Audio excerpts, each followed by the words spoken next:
आज रमज़ान मुबारक का आखिरी जुमातुल मुबारक है।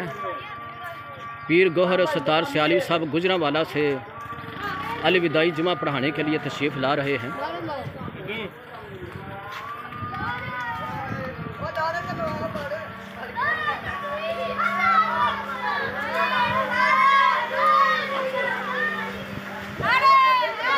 गुजरांवाला से आप तशरीफ़ ला चुके हैं, तो आज अलविदाई जुमा पढ़ाएंगे मरकज़ी जामे मस्जिद फ़ारूक़ आज़म रज़ी अल्लाह तआला अन्हु में।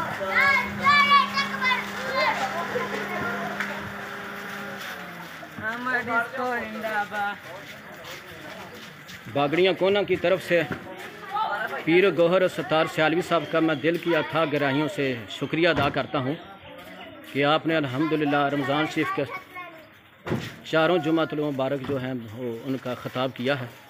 तो बागड़ियाँ कोना की तरफ से मैं इनको दिल की अथाह गहराइयों से शुक्रिया अदा करता हूँ। वालेकुम अस्सलाम हजूर।